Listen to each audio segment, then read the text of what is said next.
मुजफ्फरनगर में संयुक्त व्यापार संघ संघर्ष समिति ने शुक्रवार को राष्ट्रपति को संबोधित ज्ञापन जिलाधिकारी को सौंपा। ज्ञापन में समिति ने आरोप लगाया कि कुछ राजनेता अपने राजनीतिक स्वार्थ के चलते देश में अराजक माहौल बनाने वाले बयान दे रहे हैं जो राष्ट्र हित में नहीं है। समिति ने कहा कि भारत विभिन्न धर्मों और संस्कृतियों का संगम है, जहाँ हिंदू, मुस्लिम, सिख, ईसाई सभी भाईचारे और शांति के साथ रहते हैं, लेकिन कुछ जनप्रतिनिधि अपने भाषणों के माध्यम से देश को तोड़ने और समाज में वैमनस्य फैलाने का काम कर रहे हैं। ज्ञापन में मांग की गई कि ऐसे नेताओं पर राष्ट्रद्रोह का मुकदमा दर्ज किया जाए और यदि वे किसी सदन, लोकसभा, राज्यसभा या विधानसभा के सदस्य हैं तो उनकी सदस्यता तत्काल प्रभाव से निलंबित की जाए।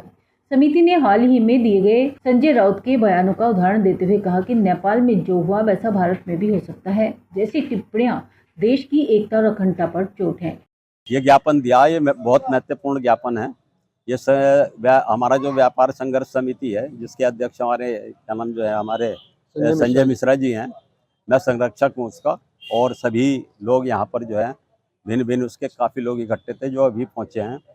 ये हमने उस बारे में दिया कि जो देश के अंदर और अन्य देशों में जो स्थिति चल रही, सबसे पहले वहाँ हुआ, श्रीलंका में हुआ, उसके बाद बांग्लादेश में हुआ, उसके बाद अब ये इसमें नेपाल में हुआ।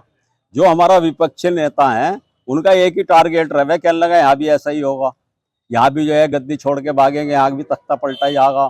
तो इनकी जवान पे लगाम लगाया जावे और इनके खिलाफ देशद्रोह का मुकदमा कायम किया जावे और इन लोगों को जो राज्यसभा या संसद जो भी हैं इन्हें वहाँ से इनका निलंबन किया जावे वहाँ से, क्योंकि ऐसे आदमियों की जरूरत नहीं है। ये आग में झोंकना चाह रहे, जिससे हमारे व्यापारी वर्ग और हमारा क्या नाम जो है इंडस्ट्री वाले वे सब भयभीत हैं।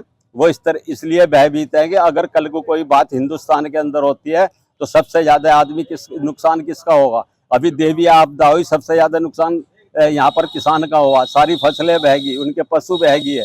तो तुम क्या देश के अंदर लाना चाहते हो भाई? तुम क्या मतलब अराजकता पैदा करना चाहते हो? तुम तख्ता पलटवाना चाहते हो? यहाँ भी तख्ता पलट जाएगा। नौजवानों को भड़काने का काम कर रहे हैं। कौन लोग हैं? वे कौन लोग हैं? जो विपक्ष वाले हैं, सारे विपक्ष है, जो यहाँ भी ऐसा ही होना चाहिए। यहाँ के नौजवान को जो है मरवाना चाह रहे हैं आप।